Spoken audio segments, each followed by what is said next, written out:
Right now, you are probably within arm's reach of a device that connects you to 3 billion people. You could message anyone. You could see anyone's face. You could hear a voice from the other side of the planet in under a second. And yet, somehow, you have never felt more alone. That is not a coincidence. That is a result. In 2017, psychologist John Cacioppo published a finding that stopped researchers cold. Loneliness in the United States had doubled since the 1980s. Not slightly increased, doubled. And the steepest rise had happened during the very same years that social media went from a novelty to the default way human beings interact. Cacioppo had spent 30 years studying loneliness. He called it a biological alarm signal, just like hunger or pain. Your body uses it to tell you something is wrong. But here is the thing about an alarm. It was never designed to go off forever. Go back 150,000 years. You are a human on an open plain. You have no weapons that a lion cannot outrun. No shell, no venom, no speed. Your only real advantage is other people. A group keeps watch. A group shares food. A group raises children. Alone on that plain, you are dead within a week. So your brain evolved a system to make sure that never happened. When you were separated from your group, your nervous system flooded with a signal that felt like pain. It made you anxious. It made you hypervigilant. It made you desperate to reconnect. Loneliness was not an emotion. It was a survival mechanism. And that mechanism is still running inside you right now. Here is where it gets strange.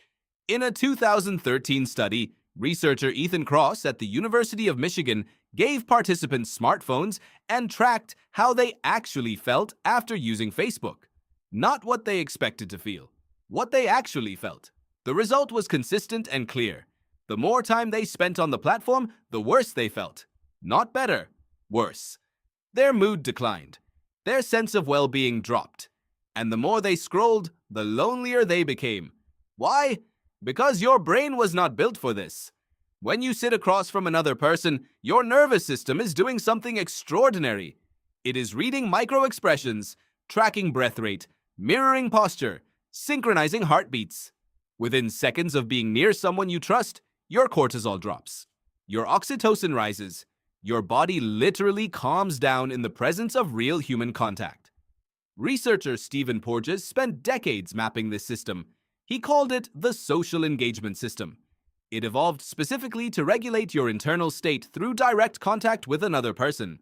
Scrolling a feed does not activate that system. Liking a photo does not activate it. Watching someone's highlight reel does not tell your nervous system that you are safe, connected, or seen. It gives your brain a shape that looks like connection, a simulation, and your nervous system knows the difference even when your conscious mind does not. So you scroll more, you post more, you check again, because the alarm is still going off. And every time you reach for the phone instead of a person, you are turning up the volume on a signal your brain is already screaming at you. In 2018, the Surgeon General of the United States declared loneliness a public health epidemic, not a cultural trend, an epidemic. The physical effects of chronic loneliness, according to Cacioppo's data, are comparable to smoking 15 cigarettes a day. It raises cortisol, disrupts sleep, accelerates cognitive decline, and weakens the immune system. Your body treats loneliness the same way it treats a predator, as a threat to survival. Because for 150,000 years, that is exactly what it was. And now that threat is everywhere, every day, invisible, and made of glass and aluminum that you carry in your pocket. This does not mean the internet is evil. It does not mean your online friendships are fake.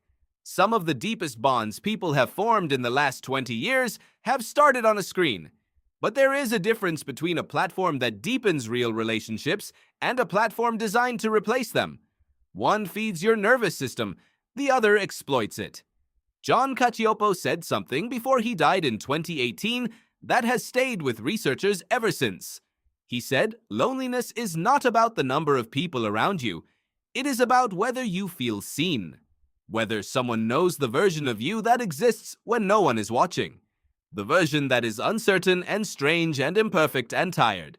That is what your nervous system is looking for. Not followers, not likes, not a number next to a heart. Evidence. Evidence that if the lights went out and the signal dropped and the feed went silent, there would still be someone who knew your name. Think about that tonight when you reach for your phone. Your ancient brain is not asking for content. It is not asking for a notification.